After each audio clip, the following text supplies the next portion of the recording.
Y para pasar las diapositivas, ¿me puedes pasar, puedo pasarlas yo o no? Las paso yo y doy ya. Vale, bueno. Vamos a empezar entonces. El primer webinar que habíamos pensado es un poco, le hemos puesto el título de la evaluación de la docencia, modelos internacionales y estado de la cuestión en la actualidad, ¿no? La idea era ponernos un poco en el contexto grande, ¿no? Porque ahora cuando habéis hecho vuestros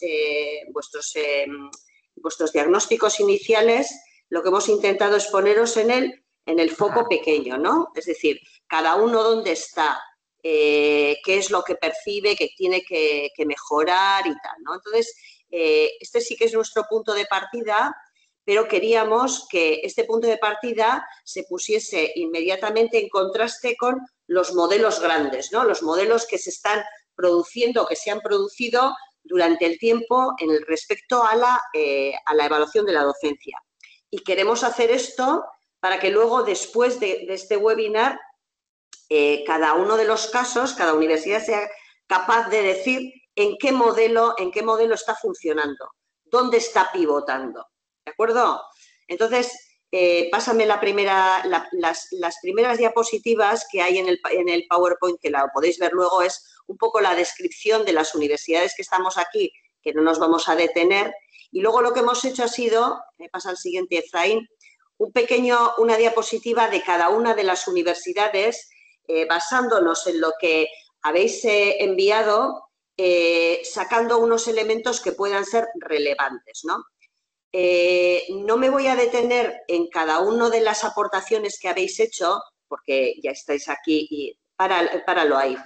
Y ya lo vamos a ver luego en las supervisiones, pero yo diría que a grandes rasgos lo que vemos es, bueno, 5 modelos distintos que tienen diferentes desarrollos, muchos de ellos son largos en el tiempo, otros tienen un tiempo mucho más reducido, pero, sin embargo, hay una serie de elementos que como que se repiten, igual en no todos los modelos, pero sí que se repiten como que son elementos que hay que repensar y que son problemáticos.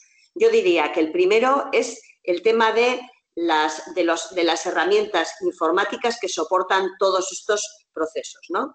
Son procesos complejos que requieren del uso de muchos datos y yo creo que todas las universidades somos conscientes de que tenemos que tener buenas herramientas para evitar en lo posible la sobrecarga al profesorado, ¿no?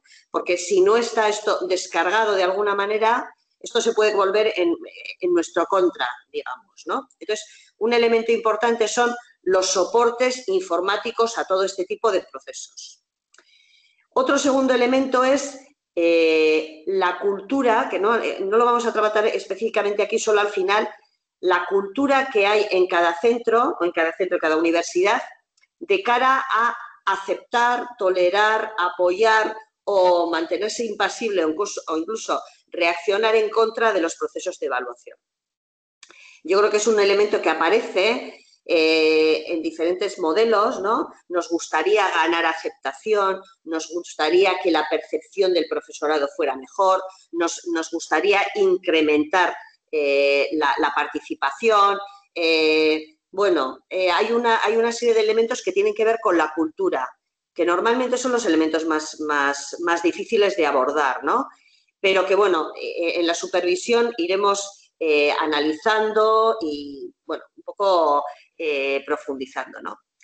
Y luego yo creo que hay un tercer grupo de elementos que tienen que ver con el diseño interno de los procesos, ¿no? Esto creo que lo vamos a resolver, por lo menos en cuanto a modelo, en la sesión de hoy, y lo iremos afinando luego internamente, ¿no? Pero sí que se percibe que hay modelos que son más descriptivos, más cuantitativos, que están muy dirigidos a, digamos, al aseguramiento de la calidad, más que el concepto de mejora de la calidad, es decir, procesos más reflexivos, etcétera, ¿no? Esto es un poco lo que nos ha traído hoy aquí, lo que nos reunió a Didaspel en su momento, y que con el tiempo iremos un poco, bueno, pues ajustando y yo creo que un poco determinando, ¿no? Esto a grandes rasgos. Luego ya cuando hagamos las supervisiones ya nos meteremos en profundidad, pero la verdad es que no hemos tenido tiempo de estudiar las cinco propuestas en profundidad porque han llegado casi prácticamente hoy, ¿no? Y entonces no nos ha dado tiempo, ¿no? Entonces, lo dejaría ahí esas diapositivas como si alguien quiere echarle una ojeada a estos en general.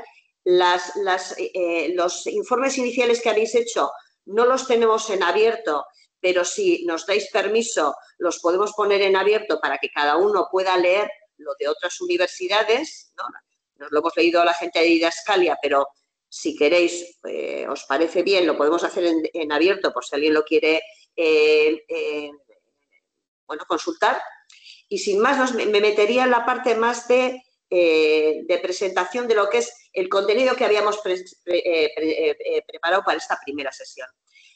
Os hemos metido una diapositiva de lo que es el diseño interno, que os lo habíamos mandado previamente. Como sabéis, lo vamos a hacer de una manera cíclica, es decir, hoy tenemos un webinar y en medio va a haber un trabajo autónomo por parte de cada una de las universidades y un trabajo de supervisión. La supervisión la hemos establecido ya, hemos puesto las fechas que podrían ser esa supervisión, ¿no? Un poco para pautar. Hemos puesto, la primera supervisión sería entre el 3 y el 7 de marzo y cada subgrupo se tiene que poner de acuerdo en qué momento se va a reunir. O sea, no vamos a poner una fecha y una hora para reunirnos todos los subgrupos, sino que cada grupo, cuando considere oportuno o tenga oportunidad, se reunirá con sus, digamos, con sus contrastes de didascalia, ¿no? Ahí habrá una reconstrucción de vuestro documento inicial en el sentido de meter nuevos elementos y llegaremos a la sesión del 12 de marzo, que la tenéis ahí, quienes son sus responsables, y ahí nos meteremos en los marcos más cercanos y en concreto en docencia y en sus herramientas. Volvemos a hacer otra iteración, volvemos a hacer otra supervisión hasta llegar al tercer webinar, que es el 9 de abril, y posteriormente otro trabajo de supervisión hasta llegar a la escuela de verano, que la tenemos puesta en las fechas, que es el 29 y 30 de marzo, hoy de mayo, pero que todavía tenemos que ver dónde se podría hacer y cómo llegaríamos a este trabajo ya en directo. ¿De acuerdo? Esto no es nada nuevo, lo único que hay nuevo en esta plantilla son que hemos establecido ya en qué momento, qué semana vamos a hacer las supervisiones. Luego, una vez de que terminemos esta sesión, ya sabéis quién supervisa qué grupo, y entonces esas 4 personas, 10 personas, 8 personas acuerdan en qué momento van a hacer esa supervisión. ¿De acuerdo? ¿Alguna pregunta sobre esto, aspectos más organizativos o así? ¿O están claras todas? Vale, pues si no hay nada... Vale, entonces vamos adelante. Vamos a meternos ya un poco en lo que es el contenido que habíamos preparado, ¿no? Bueno, la pregunta casi cae por su propio peso, ¿no? Pero sí que me gustaría detenerme un poco en la lógica que hay detrás de la evaluación de la docencia o de la evaluación del profesorado o la evaluación de la actividad docente, como queréis llamarlo, en el sentido de que tenemos que establecerlo, tenemos que situarlo en relación con otros 2 grandes paquetes que tienen que ver con la cultura de la calidad en el contexto en el que estamos, que son la calidad de las instituciones y la calidad de las titulaciones. O sea, no podemos hacer calidad, intentar definir la calidad del profesorado y dentro de la calidad del profesorado, la evaluación del profesorado, sin tener en cuenta cómo van las capas de la cebolla, ¿no? Cómo se interrelacionan entre sí y cómo se conectan. Esto tiene que ver mucho con que hay modelos de evaluación que están muy, digamos, muy encapsulados en sí mismos. Funcionan como una función dentro de la universidad y no como una actividad que se conecta con otras muchas unidades, ¿no? Entonces, simplemente lo dejo ahí. Yo creo que esto todo el mundo lo sabemos, todo el mundo sabemos cómo funciona la calidad y sabemos que hacemos calidad, hacemos evaluación institucional, hacemos evaluación de títulos y hacemos evaluación del profesorado. Pero muchas veces los utilizamos como paquetes separados. nosotros aquí en Didascalia siempre vamos a intentar hacer una conexión multinivel, ¿no? Para ver cómo se establecen las sinergias entre estos elementos, porque eso le va a dar más legitimidad y más sentido a la evaluación de la docencia que vayamos a presentar, ¿no? Pégale al esto. Obviamente detrás estamos trabajando con un supuesto, ¿no? Que de alguna manera la calidad de nuestras universidades va a depender en cierta medida de la calidad de su profesorado o de su personal académico, tanto en el nivel de la docencia, nosotros vamos a hablar aquí de docencia, pero tendría que ser también en el nivel de la investigación, en ambos niveles como algo obligatorio, ¿no? Pensarlo así, ¿no? Entonces, todo lo que sea favorecer, apoyar, estimular y tal y cual, y evaluar la capacidad que tienen estos profesores en el ámbito de la investigación y de la docencia, nuestra hipótesis es que esto revertirá en eso que llamamos calidad. Bueno, yo creo que esto es sabido por todos, pero aquí yo lo que quería poner el énfasis es que pensemos que siempre que estamos hablando de evaluación de la actividad docente, tenemos que estar pensando en la evaluación de los títulos, en la calidad de los títulos y en la calidad de las instituciones también, ¿no? Vamos adelante. Bueno, nosotros en el tiempo que hemos estado trabajando en Didascalia, nos hemos preguntado qué es esto de la calidad de la docencia. Porque si no sabemos qué entendemos por calidad de la docencia o calidad del profesorado en su actividad docente, si no destripamos este concepto, no sabemos muy bien qué estamos midiendo. O sea, si vamos a hacer una evaluación, será contra algo, ¿no? Comparando algo con algo, ¿no? Ahí aparecen siempre las preguntas de qué evaluar, cómo evaluar, con qué evaluar, para qué evaluar. Pero aparte de estas preguntas que son como las básicas, tenemos que ver qué modelos están operando. Y es importante ver los modelos que operan porque normalmente suelen ser implícitos, no están manifestados, ¿no? Entonces, como no están manifestados, pues operan de una manera como muy incontrolada, ¿no? Entonces, nosotros lo que hemos visto es que si hacemos un estudio retrospectivo de lo que se entiende por calidad de la docencia en las universidades, estamos transitando por tres modelos, que no son puros, sino que se han producido sucesivamente en el tiempo y muchas veces están hibridados, ¿no? Pero cuando nosotros hemos construido nuestros modelos de docencia, por ejemplo, hemos tenido de manera más o menos consciente un modelo, otro modelo o una mezcla de modelos. Entonces, lo que voy a intentar yo es haceros ver qué modelos son los que vemos nosotros después de haber analizado la literatura y cuáles son las características de cada uno de ellos para que intentéis responder a la pregunta, el modelo de evaluación de la docencia de la UOC, ¿con qué modelo está operando? O el de la UAB, ¿con qué modelo está operando? O el de la Rovira, ¿con qué modelo está operando? ¿Qué modelo está operando detrás de de nuestra arquitectura de evaluación? Vamos un poco al fondo de las cuestiones, ¿no?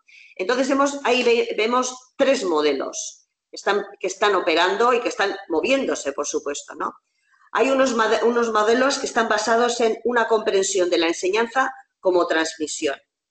Otros modelos que están basados en una concepción de la enseñanza como facilitación del aprendizaje y otros modelos que están operando con una concepción relacionada con el desarrollo académico docente, es decir, que de alguna manera identifican calidad de la docencia con desarrollo académico docente.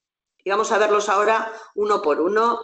Vais a ver que no son modelos puros, pero de alguna manera estos estereotipos, estos modelos teóricos nos sirven para entender mejor lo que estamos haciendo luego en evaluación, ¿no? Bien, el primer modelo, que es el que primero empieza a infiltrarse en las prácticas de evaluación de la docencia que ha habido en las universidades, ¿no?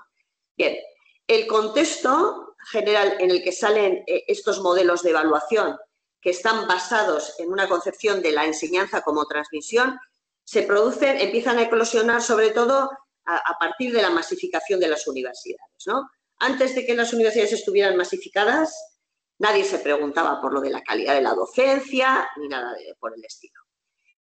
Cuando empiezan a crecer las universidades es cuando se empiezan a hacer preguntas quienes tienen las responsabilidades de todo esto sobre la calidad de su profesorado, ¿no?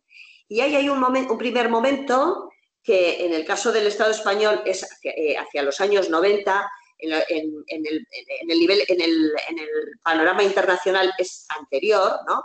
Pero que de alguna manera, dicho de una manera muy, muy rápida, se entiende que calidad de la docencia es dar bien las clases, luego estamos hablando de clases, estamos hablando del contexto aula, y que el buen profesor es aquel que transmite bien la información relativa al tema que le toca impartir, ¿no? El buen profesor es el que imparte bien la materia, el que transmite bien el conocimiento específico de esta materia. Con esta concepción, que aunque es lejana en el tiempo, todavía está bastante sedimentada, todavía hay gente que piensa esto, que opera con esta idea, se desarrolló toda una manera de evaluar la docencia, que es la que viene a través de los cuestionarios de opinión del alumnado. Pásame la diapositiva, Efraín. En realidad, estos modelos de evaluación de la docencia a través de los cuestionarios, lo que hacían es despliegan todo un dispositivo de investigación que trata de determinar o de definir cuáles son los factores clave que inciden en la buena enseñanza basada en la transmisión. Es decir, qué elementos están operando sobre la buena transmisión, porque la buena transmisión es lo que se entiende por buena docencia. Entonces, hay investigaciones muy interesantes como la de Abramin y Marx, que os hemos puesto ahí, que son, trabajos muy, muy citados y muy considerados, que Abramin trabaja con unas muestras, Marx trabaja con unas muestras bestiales, o sea, grandísimas, y digamos que asientan muy bien cómo sería el modelo de evaluación a través de esta concepción, y tratan de establecer una serie de dimensiones. Ahí os hemos puesto justo las de Marx, ¿no? Pero bueno, en el caso del Estado español está la de Tejedor, en Deusto Aurelio Villa trabajó diferentes dimensiones, pero bueno, lo que me interesa aquí no son tanto las dimensiones en sí, que pueden variar unas de otras, un poco, puede haber una variabilidad, pero sí que se hablan de dimensiones, que son aquellos factores, estos elementos factores que se consideran que están influyendo en la buena transmisión, y eso se convierte automáticamente en unos ítems que son los que usamos en los cuestionarios. Yo no sé qué cuestionarios estaréis utilizando en este momento en las universidades, porque sí que la práctica ha variado muchísimo ahí, ¿no? Yo me acuerdo cuando empezamos a trabajar utilizamos mucho el de Tejedor, que eran 30 y tantos ítems, pero van varios ítems sobre el entusiasmo docente, varios ítems sobre organización de la materia, varios ítems, o sea, van haciendo esos ítems, los alumnos responden y según cómo te salga la puntuación, sales mejor o sales peor. Era un poco esta lógica. No sé si en este momento en las universidades tenéis cuestionarios de opinión del alumnado a través de dimensiones de este tipo, o tenéis ya cosas como muy breves. No sé, entre los que estamos aquí, ¿qué tipo de cuestionarios tenéis? ¿Estáis funcionando todavía con cuestionarios de este tipo o ya están actualizados esos cuestionarios?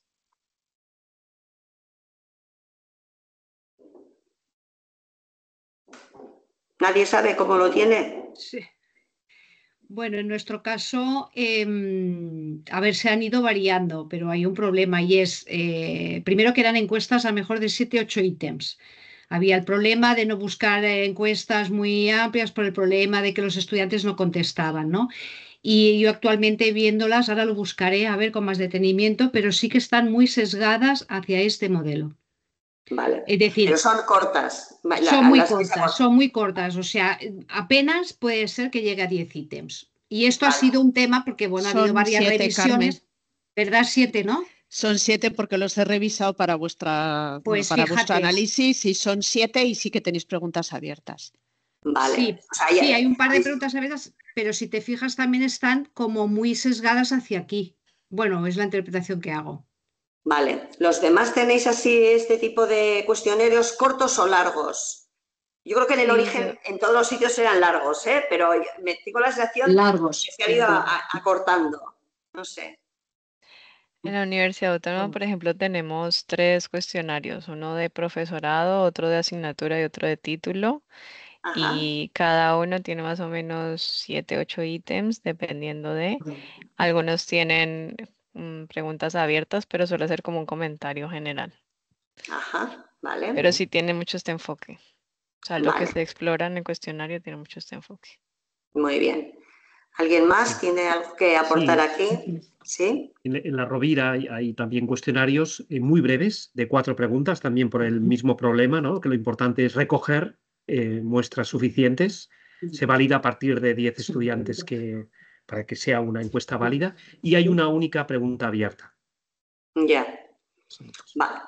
Vale. Originariamente estos eran de respuestas cerradas, ¿eh? O sea, lo de las respuestas abiertas ha entrado después y sí que es verdad que las universidades han ido cambiando este tipo de cuestionarios. Claro, cada uno tiene que ver un poco dónde está situado su cuestionario, pero que sepáis que originariamente estos son los trabajos que dan pie a este tipo de cuestionarios que estamos utilizando de opinión del alumnado. Pero originariamente eran más largos y había varias dimensiones y en cada una de las dimensiones había varios ítems, porque digamos con la combinación de varios ítems es como se satura de alguna manera o se representa la dimensión, ¿no?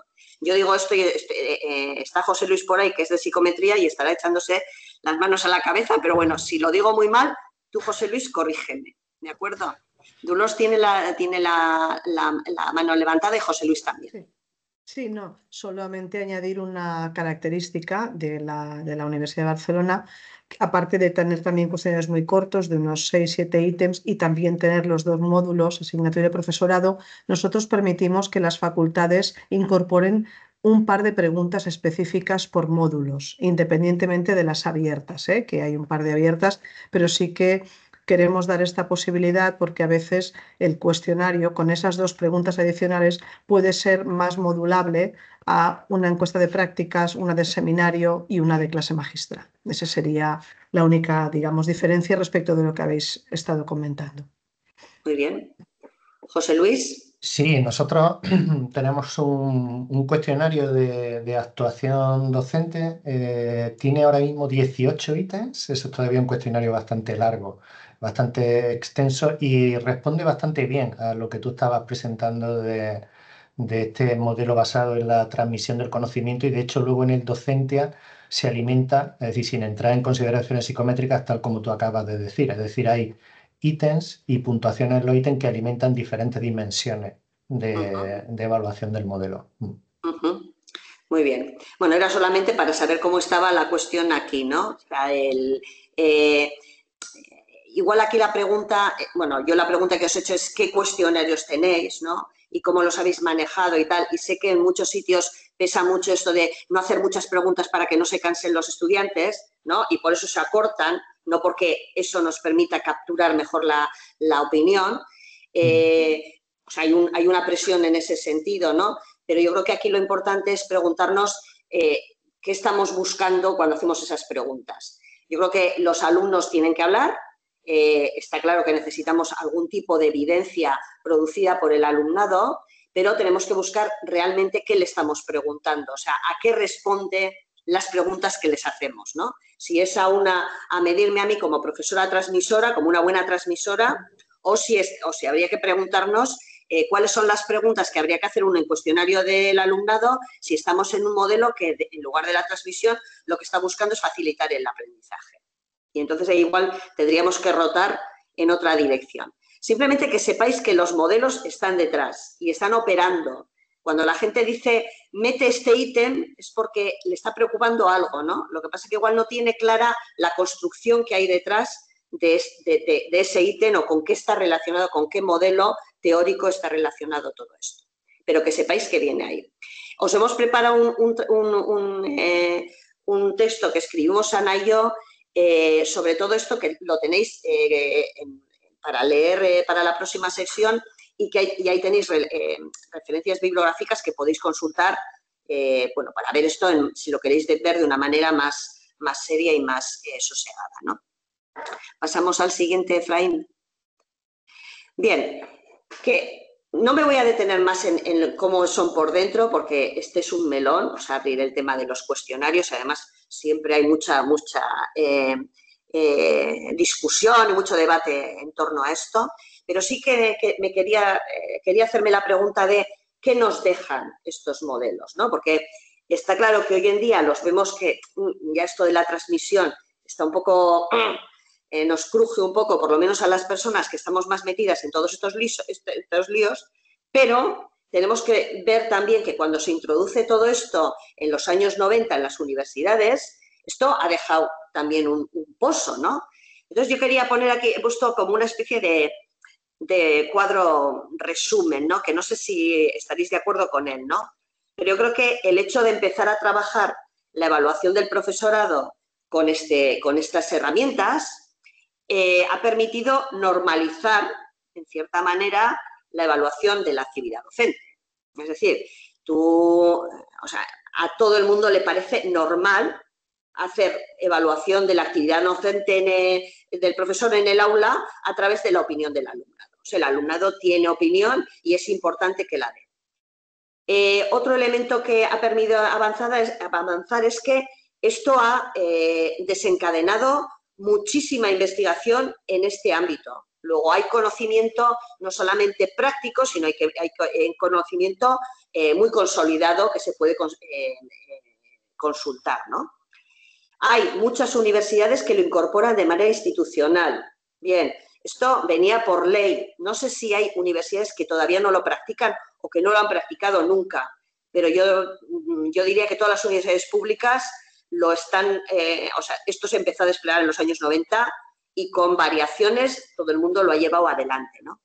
Y luego la literatura dice que las herramientas en sí son consistentes, ¿no? Por lo menos cuando hemos empezado a cortar los cuestionarios, no, pero bueno, los cuestionarios que están publicados y están validados y tal son herramientas muy consistentes, tienen calidad, digamos, de cara a la medida, ¿no?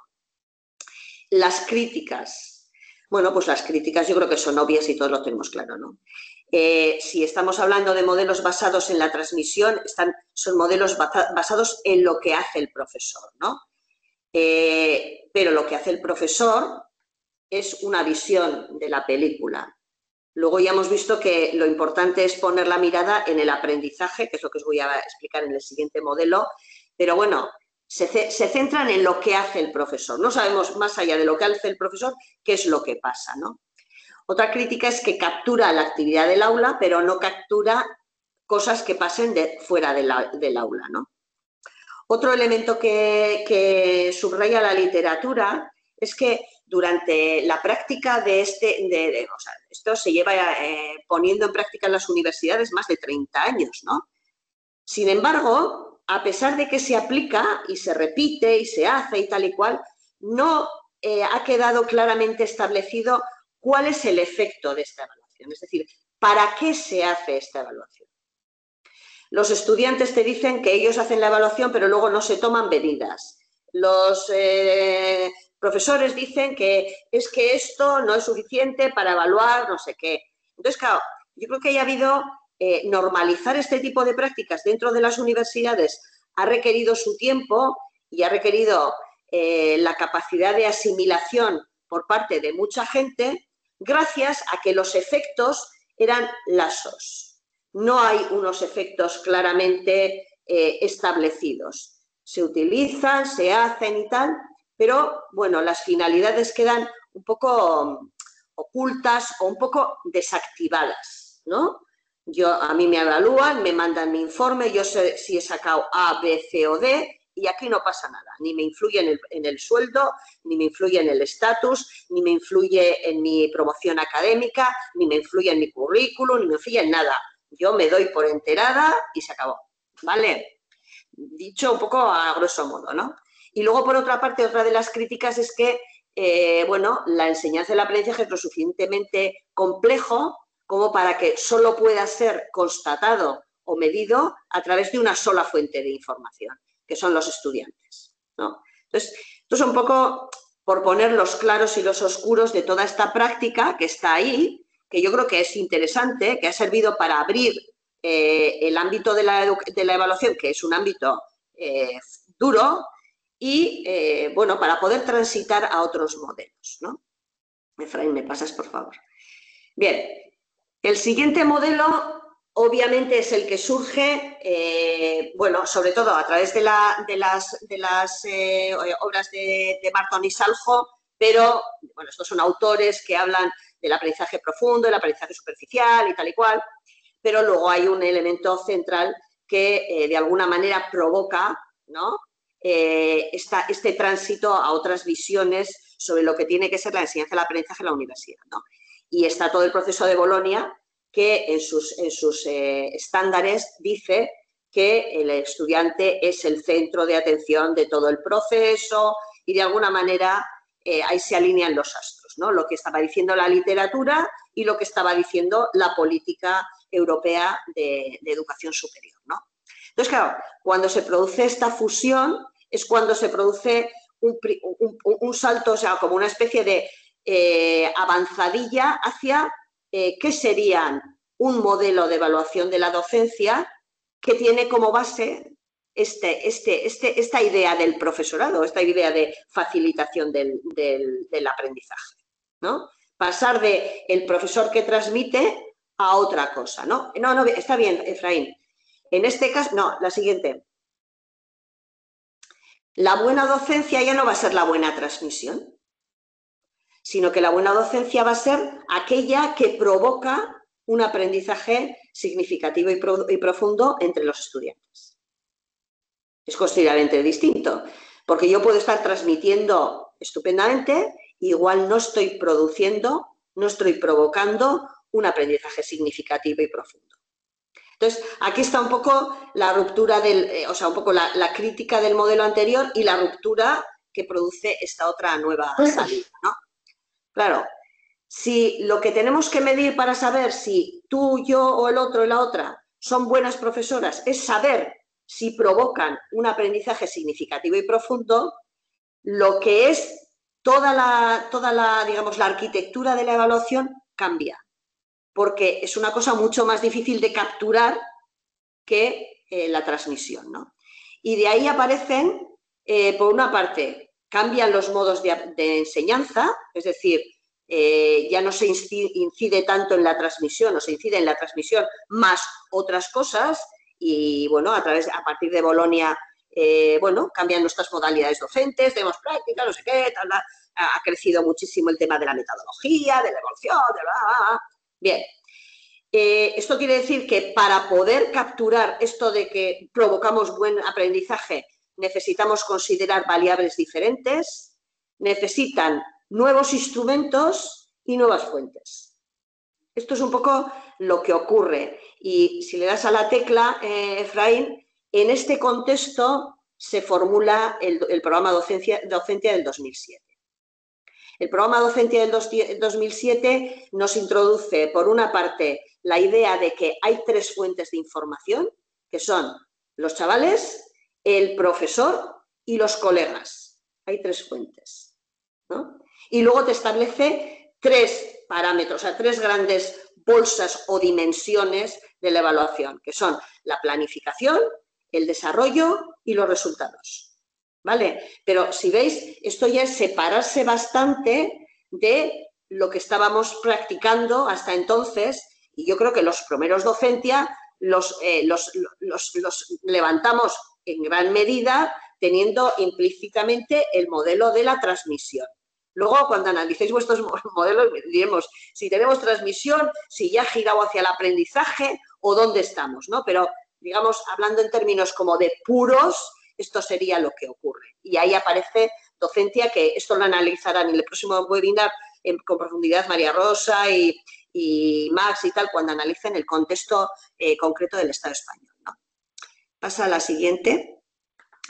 Claro, si la evaluación y la actividad docente tiene que provocar esto que estamos hablando del aprendizaje profundo y significativo de los chavales, ¿no?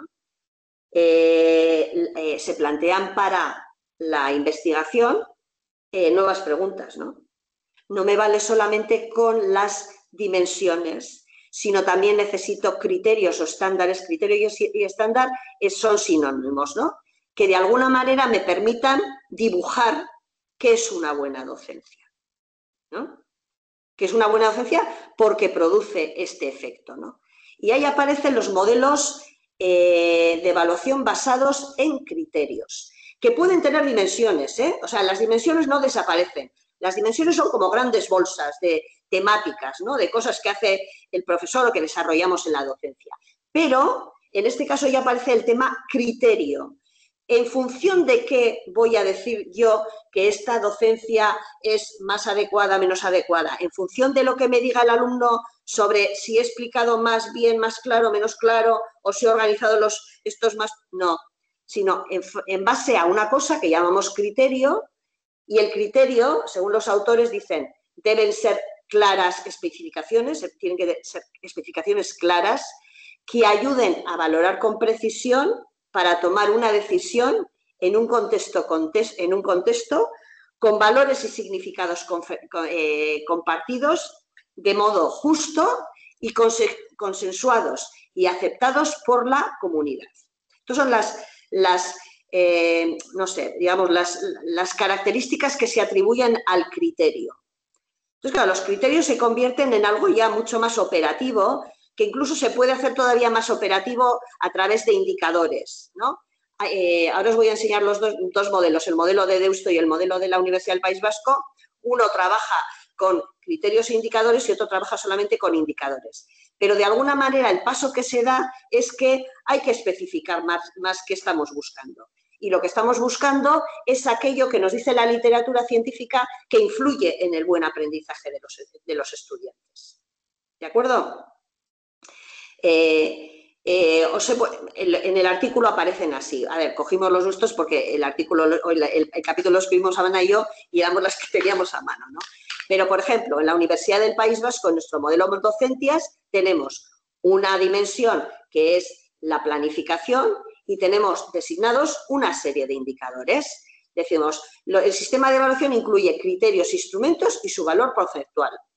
Se aprecia coherencia entre competencias, metodologías, tareas y evaluación. El sistema de evaluación evalúa competencias o resultados de aprendizaje. Se propone una evaluación continuada y formativa con adecuada retroalimentación. Estos son indicadores. Yo cuando analizo lo que el profesor me presenta para que yo le evalúe, yo busco si esto está presente, cómo se presenta o cómo de alguna manera se resuelve, ¿no? Efraín, pon la siguiente. En el caso de Deusto, ¿no? El Deusto tiene diferentes labels que son como 3 niveles diferentes. El label básico dice, vale, planificación, ¿qué aspecto voy a analizar? El sistema de evaluación. Y define un estándar. Diseña un sistema de evaluación para la asignatura que define los indicadores de evaluación de las competencias trabajadas, las técnicas que se van a utilizar y el sistema de calificación que se va a aplicar. Y luego de ahí me saca indicadores concretos. ¿De acuerdo? Como veis, hay todo un recorrido desde un cuestionario de opinión del alumnado que lo que está mirando es qué hace el profesor para transmitir bien, a modelos de este tipo, ¿no? Donde se habla de estándares, se habla de dimensiones, se habla de estándares y se habla a veces de indicadores o simplemente de indicadores. Ahí puede rotar, pero la cuestión es que hay unos criterios de evaluación o de valoración que están claramente establecidos, ¿no? Y que todo el mundo consensúa y que en base a eso vamos a hacer esa atribución de valor. ¿De acuerdo? ¿Quién ha utilizado esto? Bueno, hay tres modelos internacionales que empezaron a utilizar esto desde el 2008. El modelo de las universidades holandesas, que son las primeras, que luego vamos a ver que son las que ya han superado esto y están en otro sitio. Luego está el modelo británico y el modelo australiano. Fijaros que son 2008, 2011, 2014, ¿no? O sea, van un poco el salto importante, bueno, el salto importante fue los primeros. Las universidades holandesas lo que hicieron fue reunirse y entre ellas acordar cuáles iban a ser sus estándares. No tienen una evaluación, una agencia externa que no. Cada universidad contrata a su profesorado y lo que decidieron es tener una serie de estándares comunes. Luego la británica es una organización, SIDA es quien formula todo esto, y luego Australia es un grupo de académicos que también les hacen este encargo y hacen una propuesta, ¿no? Para que lo veáis de manera concreta, este sería el modelo británico, ¿no? En lugar de, o sea, en la parte de dimensiones aparece este esquema, aparecen dimensiones, ¿no? Que ya no son las dimensiones que teníamos antes de la docencia como transmisión, ¿no? Sino que distingue áreas de actividad, conocimiento central y valores profesionales. Y luego desgrana una serie de criterios para que las personas que realizan la evaluación puedan dilucidar si lo que me presenta este profesorado realmente cumple estos criterios y cómo lo cumple. ¿De acuerdo? ¿Veis? Dimensiones, criterios. Fijaros, diseñas y aplicas las actividades de EDA, enseñas o apoyas el aprendizaje del estudiante a través de entornos y enfoques apropiados, valoras y das feedback, apoyas y guías a los estudiantes. O sea, son cosas más que ya no se pueden medir con un cuestionario, que si estos son los estándares, tendremos que ver luego cómo lo medimos, ¿no? O sea, con qué instrumento operamos, ¿no? Pero de alguna manera asienta un modelo completamente distinto al anterior. Pasa el siguiente. Este es el siguiente, os lo he puesto también como un modelo, bueno, que podéis consultar. En el artículo tenéis la bibliografía y estoy trabajando Dennis Chalmers y también desarrollo un poco basado en el modelo británico, pero fijaros, en las dimensiones que en el modelo británico son muy particulares, ámbitos de actividad, valores profesionales y tal, estos son como más cercanos a nuestros. Fijaros, dice diseño y planificación de las actividades de aprendizaje. Enseñanza, esto puede ser planificación. Enseñanza y apoyo al aprendizaje de los alumnos, del alumnado. Evaluación y feedback. Desarrollo de entornos efectivos, apoyo y guía al estudiante. Integración del scholarship, investigación y actividades profesionales de la enseñanza. Esto, fijaros, esto ya no es actividad de aula o actividad de fuera del aula pero con el alumnado, sino que eso tiene que ver más con lo que hace el profesor respecto a la enseñanza y el aprendizaje, pero no en la interacción con el alumnado, sino cómo lo investiga, cómo va adquiriendo nuevo conocimiento, con quién se conecta, con quién. Nosotros lo que estamos haciendo aquí no es actividad de aula, pero sin embargo es algo que repercute en la buena docencia y en el buen aprendizaje. ¿Por qué? Porque estamos pensando profesionalmente sobre esto, ¿no? Esto estaría un poco en esta dimensión, ¿no? Y luego la evaluación de la práctica y desarrollo profesional continuo y efectividad profesional y personal. Os las he puesto aquí para que veáis que son dimensiones más cercanas, las británicas son un poco ajenas, nos cuesta más entenderlas y estas son como más cercanas a lo que hacemos nosotros. Pero bueno, sin más, podrían haber sido otras, pero estos son los que hacen los australianos, ¿no? Pasa a la siguiente. Pero este modelo ha ido quedando también un poco, se ha empezado a poner en cuestión, ¿no? Y precisamente se pone en cuestión, yo creo que por lo mismo que ponéis en cuestión vosotros en los ejercicios que habéis hecho iniciales, la periodicidad de todo esto, o sea, evaluar a través de un modelo que impacta en el aprendizaje, no es una cosa que se puede estar haciendo todo el rato, porque da mucho trabajo, ¿no? Entonces, ahí aparecen como nuevas versiones de todo esto, ¿no? Pásame, está la de Redu y luego la del 24, que me parece muy interesante, ¿no? La cuestión, la pregunta es la siguiente, ¿no? Si todos los profesores y profesoras fueran buenos en el aula, ¿no? En la actividad de aula, ¿tendríamos una buena universidad en términos de enseñanza-aprendizaje? Y aquí aparece una idea que está un poco brotando de estos modelos, que son modelos emergentes, que en lugar de hablar de capturar cada 5 años o cada 6 años si el profesor está haciéndolo bien o mal, lo que dice es que nosotros recorremos diferentes estadios en nuestro desarrollo académico docente. Bueno, y en el investigador igual, ¿eh?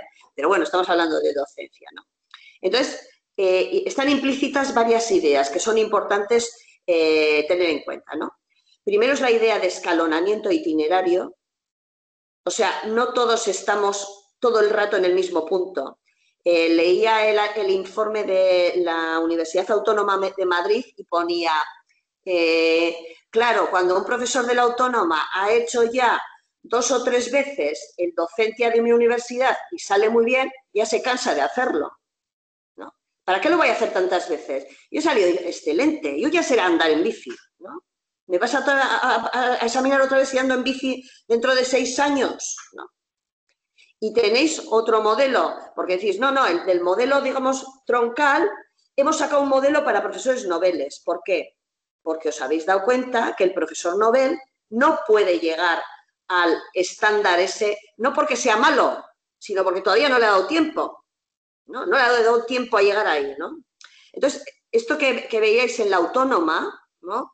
Es lo que se está viendo en otros sitios. Lo hemos visto también en la Universidad del País Vasco, en la Universidad de Deusto, lo estamos viendo en todos los sitios, ¿no?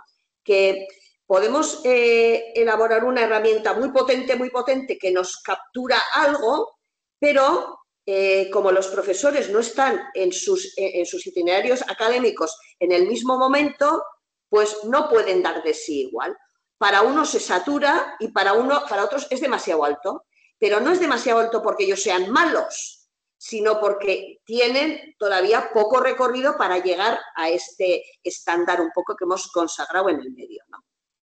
Entonces, esto es muy importante porque si pasamos de la idea de capturar nuestra calidad cada 6 años a capturar nuestra calidad en 2 o 3 momentos diferentes de nuestra carrera académica docente, lo que haremos es destensionar el sistema y poder hacer evaluaciones más cualitativas y más significativas sin estar ahogando constantemente a la gente, a las herramientas, al no sé qué y a la universidad, ¿no? O sea, es un planteamiento mucho más sostenible y más razonable.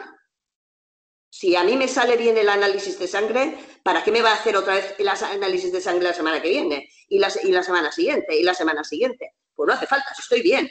Si luego tengo algún síntoma de enfermedad, entonces tendré que medir, pero no medir por defecto, ¿no? Luego aquí también aparece todo el tema de la docencia dentro y fuera de clase, y luego no sé qué, porque me han saltado la diapositiva y no sé lo que ponía. Pero bueno, esto ya lo he explicado, ¿no? Hay mayores niveles de complejidad. Bien.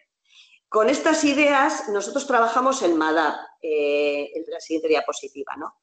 Pero el MADAP no nació con la aspiración de ser un modelo de evaluación de la docencia, ni siquiera un modelo de estándares para la evaluación, sino que era, cuando lo hicimos, nosotros estábamos pensando más en qué teníamos que hacer en las unidades de formación para favorecer determinadas prácticas que sabíamos que la literatura nos señalaba como relevantes para el buen aprendizaje. ¿De acuerdo? No está pensado como pensaron los británicos o como pensó Chalmers en Australia. Está pensado con otra cabeza.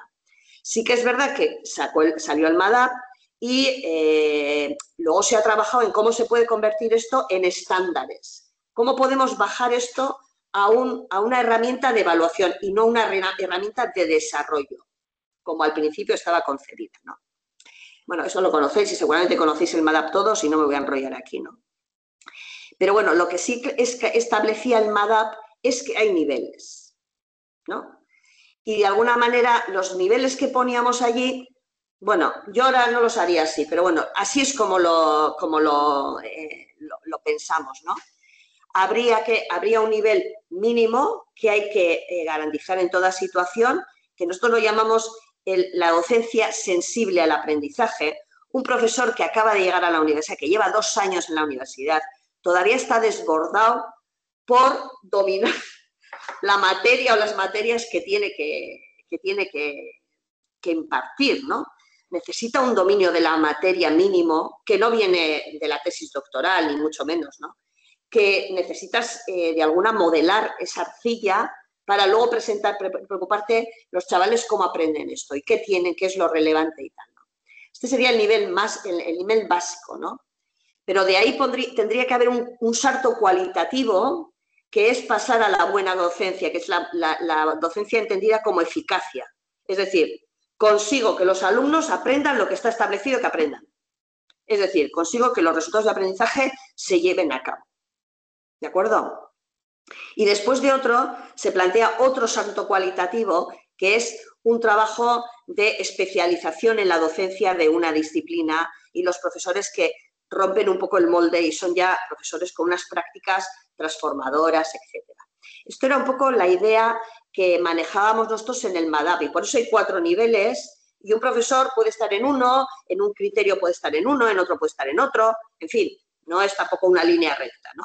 Pero sí que veíamos que si nosotros nos planteamos un modelo de evaluación acorde con el desarrollo académico docente y nuestra hipótesis de trabajo es que los profesores pasamos por diferentes estaciones a lo largo de nuestra vida académica, hay que marcar cuáles son los hitos que hay ahí y cuáles son los saltos cualitativos. Con esto a veces nos chirría bastante docencia, ya hablaremos de esto en la segunda porque claro, docencia lo que dice es que tengamos, que califiquemos al profesor. Este es normal, este es notable, este es sobresaliente, este es excelente.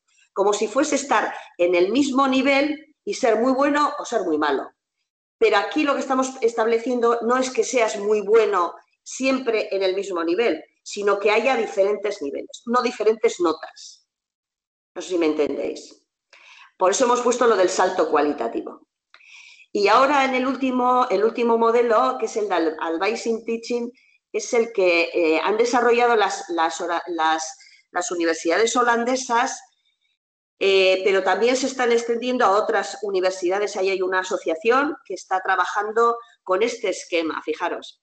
Ellos dicen, bueno, tenemos que trabajar con un esquema no acumular, o sea, un esquema en escalera, y dice, las universidades van a tener profesorado que está en diferentes niveles según un criterio, que es su capacidad de impactar, su esfera de impacto. Entonces, el profesor, lo que se pretende con todos los profesores son el 1 y el 2. Todas las universidades quieren que todo el profesorado haya completado la fase 1 y la fase 2, el nivel 1 y el nivel 2. El nivel 1 es el profesor en el aula con el alumnado. ¿Qué efecto, qué impacto tengo yo en mis estudiantes? Y aquí ponen el criterio, que es el profesor efectivo. Es un poco el nivel 2 que os estaba diciendo yo del MADAP, ¿no? El segundo nivel es el profesor que ya interactúa con los iguales, ¿no? Y que tiene un cierto nivel de expertía en este nivel. El tercer nivel de impacto son el impacto en tu entorno institucional local y tu impacto en la producción de conocimiento sobre la enseñanza y el aprendizaje de tu materia. Esto sería el scholarship. Esto es investigación de la docencia. Fijaros que lo pone en un nivel de impacto elevado. Es una actividad ya sofisticada, que no se espera de todo el profesorado, sino de una parte del profesorado que quiera transitar por este camino, ¿no? Y luego el cuarto nivel de impacto es aquel profesorado que ya va más allá, que tiene una esfera de influencia mayor que su propia institución, ¿no? Entonces, pues trabaja en redes, en asociaciones, en no sé qué. Bueno, se mueve en otros lugares. Nosotros estaríamos, en este contexto, estaríamos trabajando un poco en este nivel 4, ¿no? Ya hemos superado el nivel más local de nuestras universidades y estamos trabajando en red, en asociaciones y tal, ¿no? Este es el planteamiento que tienen estas universidades y ya tienen sus propias rúbricas y sus propios esquemas, o sea, sus propios estándares e indicadores para poder medir esto. En realidad, estas universidades lo que han hecho es romper un molde y es que todos los profesores tienen que hacer investigación, docencia, transferencia, no, dicen, tenemos que llegar a un nivel básico de todo el profesorado en investigación y en docencia. En el caso de investigación, todo el mundo tiene que llegar en un tiempo al nivel 2, a cubrir satisfactoriamente el nivel 2, y el nivel 3 y 4 es para gente que dentro de la universidad se vaya a dedicar de manera especializada a este tipo de tareas que ellos son más complejas, que conectan con la investigación, que conectan con el liderazgo, que conectan con la creación de redes y que a la universidad le interesa que haya gente especializada en esto. Pero no es para todo igual, ¿no? Digamos que estos profesores que siguen por este camino, la investigación es su ámbito, la dejan más aparcada porque ya han cubierto los mínimos y se especializan en este tipo de actividades, ¿no? ¿De acuerdo? Pasa, por favor, Shireen. Os he puesto ahí un poco las universidades que están trabajando en esto. Tenéis toda la investigación, pero son universidades, muchas son universidades investigadoras y se están planteando precisamente cómo hay que hacer esto, cómo hay que plantear el tema de la docencia y el desarrollo académico docente, y están desarrollando este esquema. Os lo dejo ahí para que si queréis cuscusear, pues lo veis, ¿no? Vamos a ir acabando porque son y 5, y 10. ¿Qué podemos sacar de conclusión de todo esto, ¿no? ¿Qué podemos sacar de aquí, ¿no? Yo diría que sabiendo que todo esto está ocurriendo, yo creo que es necesario que las universidades definamos bien cuál es nuestro modelo educativo o nuestro modelo de desarrollo académico docente, ¿no? Docentia dice que cada universidad tiene que tener su modelo de desarrollo profesional docente, creo que dice profesional, ¿no? Pero necesitamos modelos. O sea, no podemos estar solamente con la herramienta de evaluación sin haber llevado todo esto al nivel global de la institución. Y vuelvo a la primera diapositiva. Esto tiene que ver con la calidad de nuestras instituciones, tiene que ver con la calidad de nuestros títulos, luego tiene que haber un marco ahí. Entre las universidades que estamos aquí, algunas tienen modelos educativos definidos, otras no. Tienen el modelo Docentia definido, ¿no? Pero lo que tenemos que tratar de ver es hasta qué punto qué modelos están operando, en qué consiste nuestro modelo. Porque en función de este modelo se establecerán las estrategias de las universidades y, en consecuencia, se manejará la evaluación de una manera o de otra, ¿no? La segunda idea es la idea de itinerario, ¿no? Yo creo que las universidades que llevamos tiempo trabajando en docencia, llegamos de una manera como natural a la idea de itinerario, precisamente por lo que he comentado antes, porque cuando repites el modelo varias veces, empieza a saturarse. Empieza a ser poco discriminativo, digamos, en las colas de la curva. Vale para el medio, pero no te vale para las curvas, ¿no? Para las bajadas de la curva, ¿no? Entonces, habría que pensar sobre esto, ¿no? Esto es lo que habría que pensar, ¿no? Y según esta etapa de desarrollo, estas etapas de desarrollo, habría que definir el modelo de evaluación. O sea, la evaluación tiene que ser consecuencia de todo esto. Si estamos haciendo un modelo que no tiene claro lo otro, vamos a tomar decisiones demasiado focalizadas en la evaluación e igual son luego no consiguen el objetivo final, ¿no? Esto es lo que os quiero decir, ¿no? O sea, que esto hay que pensarlo. Tenéis que pensar cuál es el modelo que tiene vuestra universidad. Si de ese modelo implícito se puede explicitar un modelo, porque igual no está explicitado, pero se puede explicitar, o si nadie ha pensado en esto, que también puede ser, ¿no? Entonces, a esto hay que darle alguna vuelta. Pasa a la siguiente. Y con esto cierro también. Parece que las tendencias son menos cantidad y más cualidad, evaluación más profunda, más auténtica, más acompañada y con parámetros de contenido y no de cumplimiento. O sea, eres buena porque ya has dado 20 créditos, eres buena porque has hecho tal, eres buena porque has hecho... O sea, el tema este de méritos, bueno, dejarlo un poco aparcado o por lo menos en tránsito hacia otra cosa. Hay que pensar que el desarrollo académico y la evaluación son indisolubles, o sea, no pueden ser las políticas de formación docente por un lado y la evaluación por otro en una oficina de no sé dónde que no se hablan, ¿no? Entonces esto hay que hacerlo fluir. Una cultura de confianza y apoyo, esto un poco al hilo de lo que decías, que claro, tú pones en marcha la evaluación y se te levanta la universidad en armas, ¿no? Entonces hay que hacer una cultura de confianza y apoyo, hay que analizar esto bien y ir dando pasos para ir sedimentando y luego a más largo plazo pues superar la separación entre docencia, investigación y transferencia, pero eso ya creo que nos queda como muy largo. Si fuésemos capaces de hacer estas tareas así de manera, bueno, en un medio plazo, pues yo creo que sería pues un logro, ¿no?, para las universidades, ¿no? Luego tengo una diapositiva, pero son las tareas, pero quiero pararme aquí y me gustaría que hiciéramos alguna, no sé, algún comentario, alguna reflexión, para que no me oiga yo a mí misma sola, ¿no?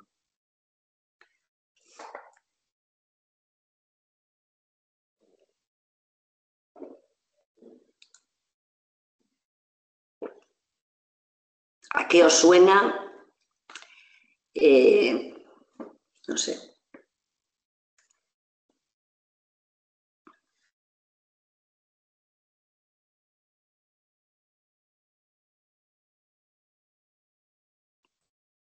No os he hecho una difícil, no es una pregunta difícil, ¿eh? Es facilita. Bueno, pues por comentar algo, ¿eh? Yo creo que estoy de acuerdo con lo que explicaba, sobre todo esta parte de cómo tiene que ser indisociable, ¿no?, lo que sería el desarrollo académico, la formación de la evaluación, ¿no? Y yo creo que no lo sé en las otras universidades, pero nosotros actualmente ahora tenemos ese debate sobre la mesa, ¿no? Con todo lo que ha sido ahora organizar todo lo que es la formación para el profesor Nobel, ¿no? Y poder definir esos 3 estadios que hemos podido definir, ¿no? De una formación más para ese profesor que está en ese primer itinerario, uno más experto y otro más dedicado donde pueda haber investigación e innovación, ¿no? Entonces, ahí es donde ya tenemos un problema, ¿no? Y el problema es que coincido contigo, pues esto, ¿no? Cómo tenemos las oficinas, ¿no?, de calidad docente que están haciendo todo el planteamiento de evaluación, pero que apenas nos hablamos, no tenemos interlocución con lo que son las unidades de formación, ¿no? Incluso a nivel de decisiones políticas, ¿no?, que a veces cuesta, ¿no? Y ahí estamos intentando, la verdad es que estamos ahí trabajando y tenemos la suerte del nuevo vicerrector, tenemos un vicerrectorado solo para temas de formación e innovación y cómo está trabajando o cómo quiere trabajar conjuntamente con los vicerrectores responsables de todo eso, ¿no? Pero primera cuestión, yo creo que en nuestro caso concreto de la autónoma todavía estamos en esa indisolución, ¿no? Es decir, cada uno está trabajando un poco, hay algún tipo de esto, pero no, ¿no? Y luego hay otra cosa que quería comentaros y es que aunque, por ejemplo, nosotros hemos trabajado, la autónoma ha trabajado en poder definir el modelo creo que ha sido un modelo muy definido de lo que quiere un equipo de gobierno, ¿no? Esto ya no es una percepción que quiero, ¿no? Es decir, las intenciones que un determinado equipo de gobierno quiere, ¿no? Pues quieren que su universidad sea internacional, que sea abierta al entorno, que no sé qué, ¿no? Con la utilización de metodologías inclusivas, no sé. Pero yo creo que eso no cala. Y no cala en el resto, no cala o porque quizás no se ha hecho de manera consensuada, porque no se ha hecho de manera interlocutada con las facultades, con los departamentos. Y creo que, claro, el problema es que sí, nosotros podemos tener un modelo que se han definido 4 características, pero yo creo que es que al final el resto del profesorado ni siente que ese es el modelo, ni lo asume como modelo, ni el resto de estructuras. Y aunque muchas veces lo podamos tener algunas cosas por escrito, no hay esa cultura de que realmente el profesorado está en esta línea. Y aquí está en que los estándares, que en este caso la autónoma pues tiene todo esto de indicadores para la planificación, el desarrollo, creo que al final como se evalúe, no es real, se evalúa no teniendo en cuenta los estándares propios de lo que es una enseñanza más profunda y significativa. No sé si me explico.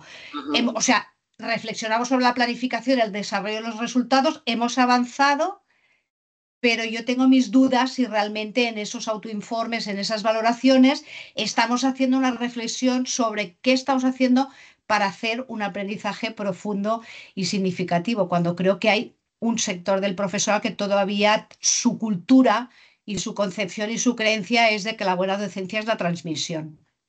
Muy bien.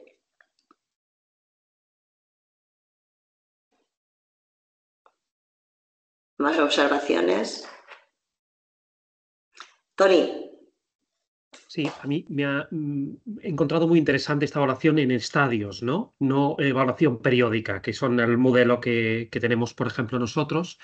Pero también hay un elemento que es el quinquenio, ¿no? El quinquenio son estos complementos económicos que la evaluación te permite hacer. La desaparición de una evaluación periódica cada 5 años, por ejemplo, desaparece este sistema.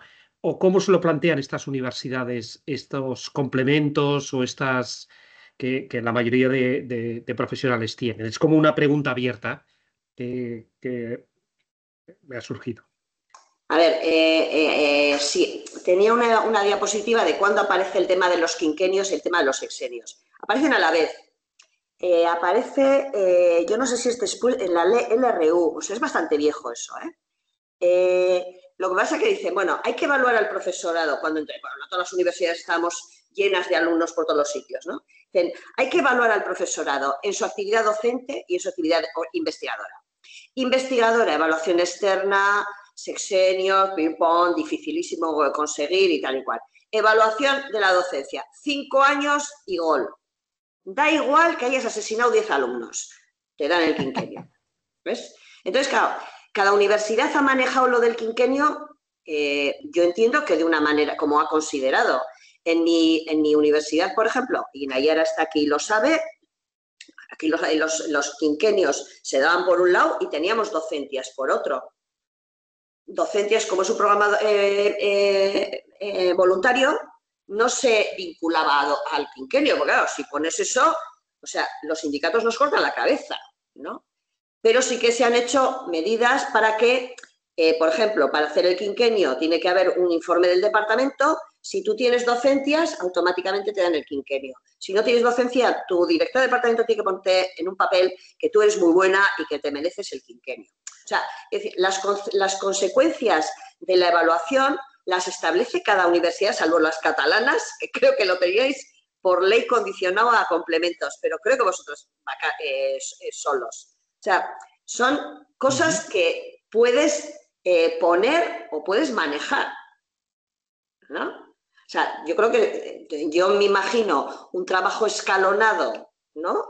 Una acreditación escalonada. Yo he llegado al nivel 2, que es el que busca mi universidad. Ya soy excelente y tal y cual. En la Universidad del País Vasco, bueno, se siguen haciendo encuestas. Si tus encuestas siguen su tendencia natural, no problem. 5 años y me vale. Ya está. Otra cosa es que de repente pegue un bajón en las encuestas y digas, ¿qué pasa aquí, no? Pero, sin más, no tendría por qué. esto. En los sistemas internacionales esto no pasa porque los complementos van por otro sitio. Estos lo han utilizado más como carrera, ¿no? Al profesor lector le pedimos tal, al profesor tal le pedimos cual. O sea, está vinculado siempre a promoción, a un tipo de profesorado, ¿no? Es como cuando hacemos la oposición. Pues imaginaos que tuviésemos una oposición de carácter docente, que no es lo que hacemos ahora, que es presentar el proyecto docente, es un rollo patatero, y ahí tampoco ves si eres un buen profesor o no. Te lo creerás o no te lo creerás, ¿no? Pero bueno. Pero lo de las consecuencias es que eso es muy variable, ¿eh? O sea, los catalanes lo tenéis asociado a complemento, pero no sé, aquí hay gente de Madrid y tal, y no sé si lo tienen asociado a complemento, nosotros no.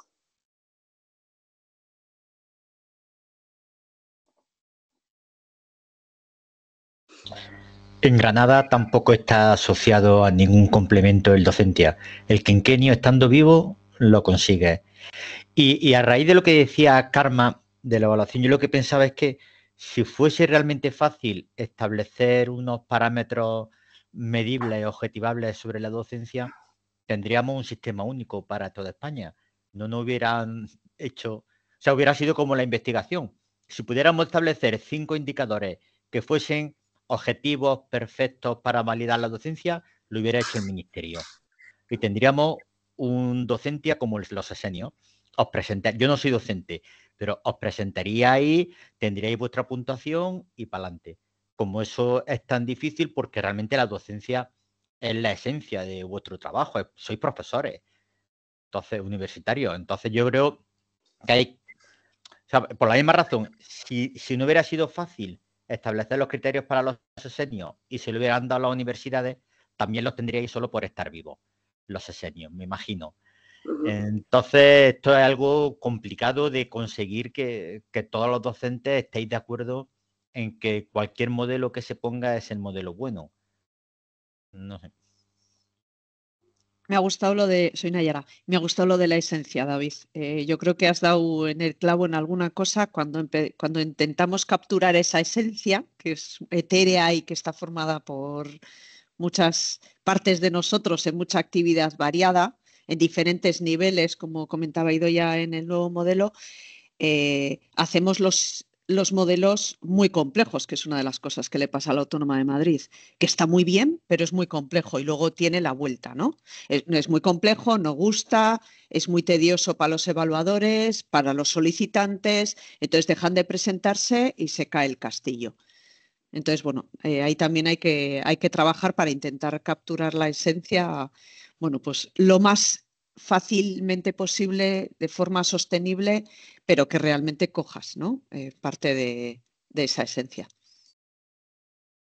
Marge ha pedido la palabra. Marge. Sí, bueno, también aclarar que aquí en Autónoma los quinquenios están al margen de la valoración y sí decir que me lleva un poco la inquietud de cómo hacer esa priorización, cómo definir un modelo, o sea, cómo es ese proceso de construcción, como me parece una cuestión demasiado compleja, sobre todo teniendo en cuenta la política que tiene que llevar detrás y la congruencia con la política, ¿no? Y porque también a veces pasa que planteas y diseñas el modelo, pero al final al aplicarlo y ya en la ejecución, pues pasan cosas que no se prevén, ¿no? Entonces, como ese proceso también me inquieta un poco no sé si también lo vamos a abordar en algún momento también o cómo sería. Merge, bueno, como me va a tocar ser un poco acompañante vuestro, sí que comentaré bueno, que antes de pasar a un modelo de nivel superior, vamos a decir, ha estructurado Idoia pues cómo empezaron y hasta dónde se han desarrollado diferentes modelos de evaluación, hay que tener el actual, digamos, bien estructurado antes de pasar a uno superior. ¿Vale? Entonces, yo creo que lo primero en cualquier caso es saber, pues lo que ha comentado Idoia, ya nos enseñará los deberes, pero saber dónde estamos. Si donde estamos todavía no está fino, no vamos a aprender a escalar. Hacer la era triple mortal, pues el riesgo es alto. Entonces, bueno, hay que según dónde esté cada uno, porque cada uno tiene diferentes mochilas, ¿no? Pues veremos las posibilidades. Bien. De todas maneras, lo que está claro es una cosa, viendo todos los modelos, se ven que hay muchas diferencias, pero aquí hemos hablado de los temas más técnicos y la evaluación no es solo un problema técnico. Esta es la mala noticia, porque si fuera técnico sería fácil. Aunque puede ser complicado, pero no es un problema técnico. Es un problema mucho más complejo, porque es un problema de cultura y es un problema de política universitaria. Entonces, claro, yo cuando dice Marge que le da miedo, claro, es que si tú no tienes alineado al vicerrector o la vicerrectora para pelearse por esto, tendrías que medir realmente hasta dónde puedes llegar, porque lo que vas a hacer es pegarte contra las paredes. Quiero decir, si no, esto no, lo ha dicho Karma, ya no tenemos el vicerrector, se está aclarando tal. Claro, José Luis, no ha venido Ana, pero es la vicerrectora.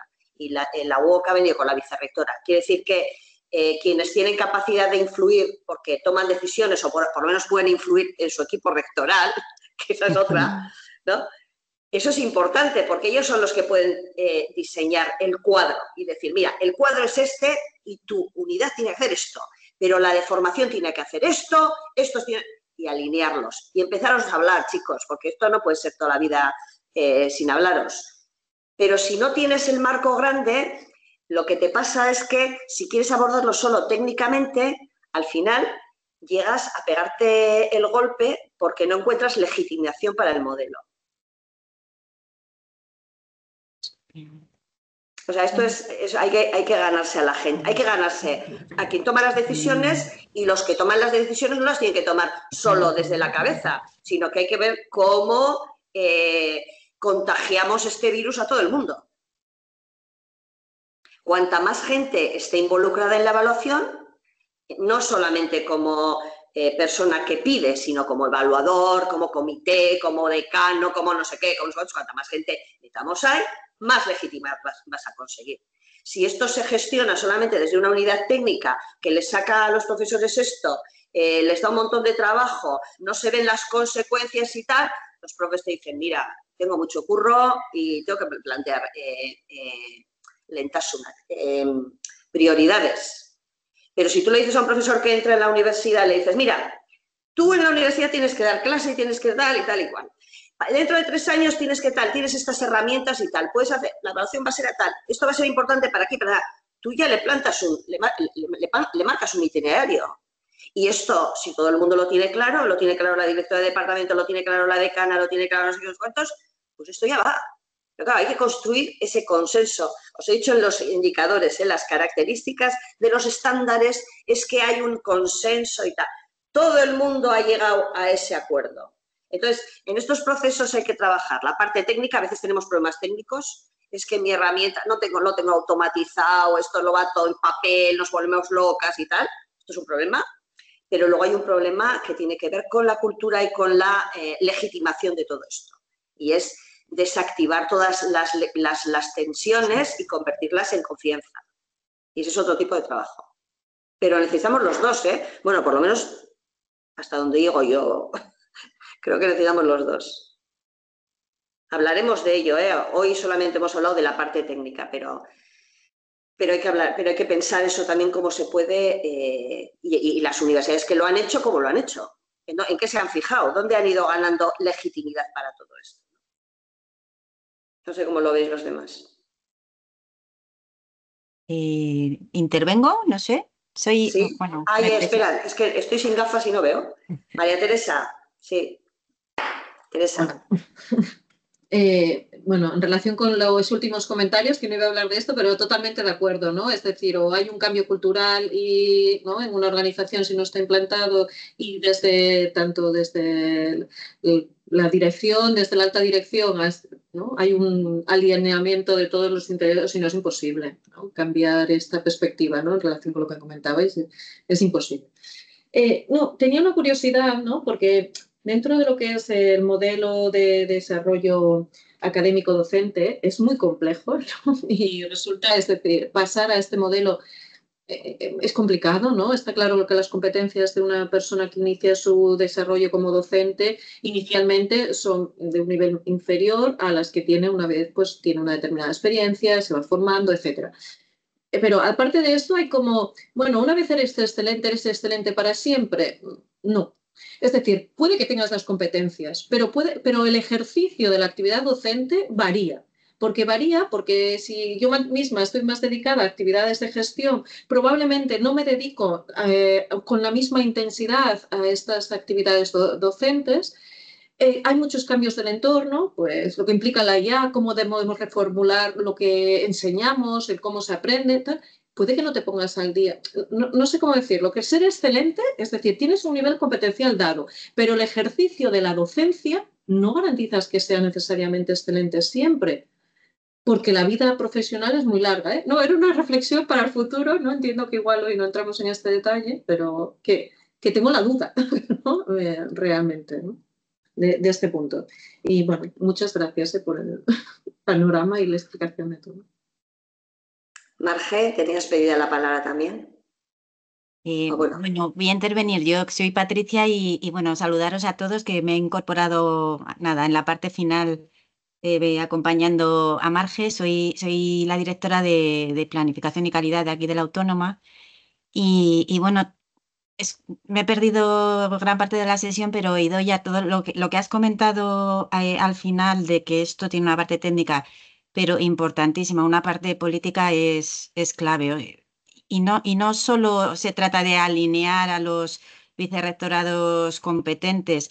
El asunto, como yo lo veo, es conseguir meter este tema en la agenda, en la prioridad. ¿Por qué? Porque, bueno, entiendo que cada universidad tenemos nuestra situación, pero en el caso nuestro, el problema que tenemos es que tenemos muchas cosas que queremos hacer o que debemos hacer y que no llegamos a todo. No llegamos a todo pues por diferentes motivos, porque las cosas van muy rápido, por los recursos que tenemos son los que tenemos. Entonces, si no tenemos muy claro y la decisión de participar en este proyecto piloto por nuestra parte ha ido en esa línea de en qué consiste el cambio que queremos poner en la agenda y llevar adelante, no nos vemos con confianza para hacerlo. Y el cambio a esta manera de funcionar con docencia basado en un marco de desarrollo profesional docente ha estado... está sujeto como a mucha incertidumbre, o ha estado sujeto desde que sacó ANECA el modelo del 2021, que nos ha costado ver un poco cómo llevarlo a la realidad. Y poner esto como prioridad de nuestra lucha por promover cambios nos costaba precisamente porque no sabíamos dimensionar la envergadura del cambio que esto iba a suponer, ¿no? Bueno, quería compartir esto con vosotros porque no sé si os habéis visto como en una situación similar. No sé, vosotros le podéis contestar a ver si se han visto, os estáis viendo en una situación similar o el resto de universidades.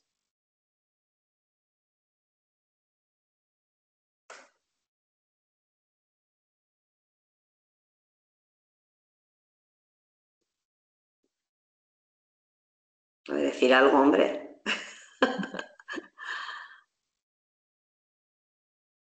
Bueno, puedo yo decir algo, ¿no? Aunque la situación que nosotros tenemos es, bueno, peculiar en el sentido de que cuando entró el equipo de gobierno del que formo parte, pues el docente había estado ahí, por no entrar en detalles, ¿no? Pero luego sí lo podemos, yo no veo inconveniente en compartir lo que es el diagnóstico inicial, ¿no? Lo digo para que todo el mundo tenga un poco esa información del punto de partida. Nuestro docencia, digamos, había estado, bueno, dormido, vamos a llamarle así, durante mucho tiempo, hasta que el anterior equipo de gobierno decidió sacar la primera convocatoria en unas condiciones un poco no las más adecuadas. Y este nuevo equipo de gobierno, que llevamos poco más de un año, nos encontramos ya con esa convocatoria en marcha, ¿no? Claro, con un modelo que se hizo pensando en el docencia de 2015. Y estoy hablando de que la convocatoria salió en 2023. ¿no? Claro, ahora nos vemos en la situación de que tenemos que avanzar para conseguir la certificación, pero lo que ya hemos planteado en nuestra agencia autonómica, digo por contestar a lo que decían las compañeras de la autónoma, es hacia dónde avanzamos, ¿no? Y porque, claro, partimos de un modelo basado en el modelo de docencia de 2015 cuando ANECA está en un proceso participativo de actualización del procedimiento que le ha llamado ANECA 2025, ¿no? Y lo que queremos, obviamente, es que avanzara al modelo que signifique también un cambio cualitativo. Y por eso es nuestra participación en el seminario. Nosotros ya hemos tenido conversaciones con nuestra agencia autonómica en las que nos han dado, digamos, cierto margen de, digamos, de grados de libertad para decir, oye, mientras vaya avanzando en la certificación, esta siguiente convocatoria, como decía también Nayara, no os vengáis arriba, ¿no? En el sentido de introducir grandes cambios, pero en la próxima convocatoria, en la tercera, dar un salto cualitativo, ¿no? Es decir, proponer ya y ir trabajando, digamos, como en paralelo en, digamos, consolidar el modelo tal como lo tenemos ahora y al mismo tiempo ir trabajando en la evolución de ese modelo, ¿no? Por no alargarme mucho, lo digo porque esto es parte de mi, iba a decir, de mi historia cotidiana todos los días.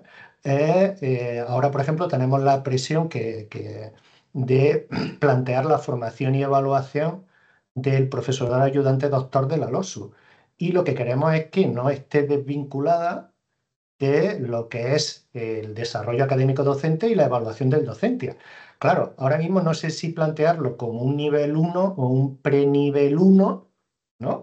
Pero claro, es que es algo que, como decían también los compañeros de la autónoma, también nos comen los plazos, porque nosotros empezamos a contratar a profesorado ayudante doctor LOSU después del verano pasado, hay que formarle, según la LOSU, al año, pero hay que hacer una evaluación a los 3 años, ¿no?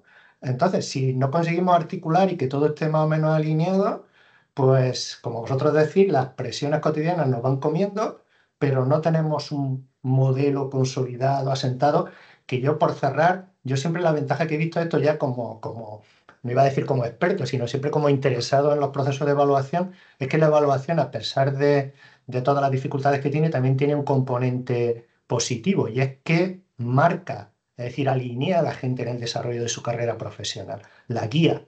Entonces, eso es una consecuencia positiva, ¿no? Y en el caso de este nuevo profesorado todavía se hace más evidente, ¿no? Ese modelo. Pero, en fin, ahora mismo todo esto son, bueno, pues ideas que vamos comentando. Es verdad que nosotros tenemos la ventaja, como decía Idoia, de que el equipo de gobierno está alineado con esto, pero claro, hay que ir un poco más allá, porque, en fin, no quiero hacer de esto un grupo de autoayuda, pero no sé si vosotros habéis experimentado. Yo ya he tenido varias reuniones en la mesa de PDI, ¿no? Con los sindicatos y, en fin, es una historia que daría para una serie de Netflix, ¿no? Es decir, el desarrollo de las reuniones. Pero, en fin, espero que todo esto y el seminario nos dé argumento y nos ayude a salir de y avanzar en este proceso. Muy bien. Yo Sí, sí hombre. le quería decir a Patricia, perdona Idoia, que la decisión de ir a un modelo u otro, ANECA ahora otra vez nos la ha dejado a las universidades. Es decir, ya no tenemos la decisión tomada por nosotros, como pasaba en 2021, que todos teníamos que transicionar. Empezamos a transicionar y lo entendimos como coherente, ¿no? Porque pensamos que es un modelo más avanzado, establecer un marco y sacar de ahí la parte de alineación de formación con evaluación, la entendíamos bien. Y ahora de repente con el documento de 2025 nos vuelve a dejar elegir, con lo cual dentro de 5 años el lío que vamos a tener a nivel estatal va a ser tremendo, porque cada uno, no es solo que tengamos un tipo de modelo machacón cada 5 años ya muy diferente, no, es que vamos a tener una mezcla muy, muy compleja. Cada uno va a poder elegir. Entonces, Patricia, lo que te quería decir es que vosotros como institución tenéis que decidir. ANECA os deja elegir 2 tipos de modelos y hay el sumativo y el progresivo. Y nosotros en este foro yo creo que, bueno, pues que estamos, yo creo que de acuerdo en que es mejor y hay que tirar por el marco, ¿no?, de desarrollo académico docente, pero es una decisión de la universidad, porque si lo desarrollas y luego se queda en un cajón, créeme que es duro, o sea, pues porque el desarrollo es muy complejo. Entonces, bueno, esa decisión la tiene que tomar cada uno. Muy bien. De todas maneras, hay que ver también lo que estaba diciendo José Luis de la LOSU. Es una cosa que ha aparecido ahí, pero que la tenemos que incorporar como oportunidad. Si te están diciendo que el tercer año, que esto, y nosotros siempre evaluamos al quinto, sexto o al de esto, pues incorporemos eso como una oportunidad. Y ya empezamos a meterle el nivel 1, o el nivel 1, el 0, el que me da igual.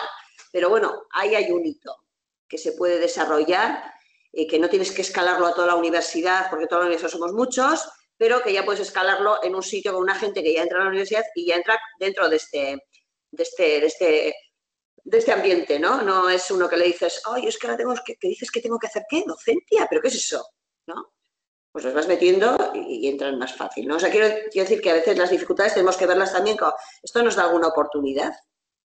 Yo creo que nos da, pero tendríamos que priorizar y decir, bueno, entramos por aquí y luego ya veremos cómo lo enlazamos a lo siguiente, porque hay que gestionarlo también en el tiempo y con la gente, ¿no? Pero bueno, no sé. Bueno, son las 6 menos cuarto y solamente tenía una diapositiva final para un poco orientar un poco el trabajo, o sea, la tarea, ¿no? O sea, vosotros habéis escrito ya el trabajo inicial, nosotros lo hemos leído, lo volvemos a leer, lo machacaremos por aquí y por allá, pero un poco el post de hoy sería tu universidad, ¿dónde está respecto a todo esto, ¿no? Os hemos puesto la lectura del capítulo 1, que es lo que he contado yo, pero en largo y en escrito. Luego hay un webinar sobre la experiencia de Didascalia, que algunos ya lo visteis, que lo dimos el año pasado, donde se cuentan cómo son los modelos de las 4 universidades que estamos trabajando con vosotros. Es un webinar y es una cosa, pero bueno, vino gente que está trabajando en los programas y bueno, yo creo que es interesante. Luego de ahí vendría, esto lo hacéis cada uno como os dé la gana, ¿no? O sea, cada uno en vuestra universidad y tal.